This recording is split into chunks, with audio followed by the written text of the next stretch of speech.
মার্চে ফিফার উইন্ডোতে ফ্রান্স ও ক্রোয়েশিয়ার বিপক্ষে খেলবে ব্রাজিল। পাঁচবারের বিশ্ব চ্যাম্পিয়নরা চলতি বছর ফিফার প্রথম উইন্ডোতে মুখোমুখি হচ্ছে দুই ইউরোপিয়ান ফুটবল পরাশক্তির। এদিকে এই উইন্ডোর পরই বিশ্বকাপের স্কোয়াড চূড়ান্ত করে ফেলবেন কার্লো আনচেলত্তি। স্বাভাবিকভাবেই ফ্রান্স এবং ক্রোয়েশিয়ার বিপক্ষের ম্যাচটি ব্রাজিলের জন্য মহা গুরুত্বপূর্ণ হতে যাচ্ছে।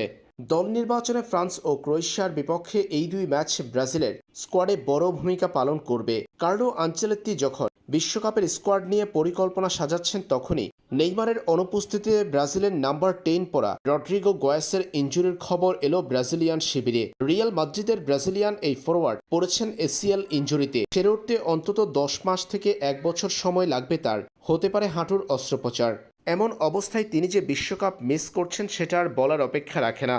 যেহেতু রড্রিগো গোয়েসকে পাচ্ছে না কার্লো আনচেলত্তি, তাই এবার নেইমার জুনিয়রকে নিয়ে ভাবছেন তিনি। ব্রাজিলের সর্বকালের সর্বোচ্চ এই গোলদাতা বিশ্বকাপের স্কোয়াডে থাকবেন কিনা এতদিন তা নিয়ে শঙ্কার খবর শোনা গেলেও এবার রড্রিগো গোয়েসের ইনজুরি নেইমার জুনিয়রকে নিয়ে ভাবতে বাধ্য করেছে কার্লো আনচেলত্তিকে।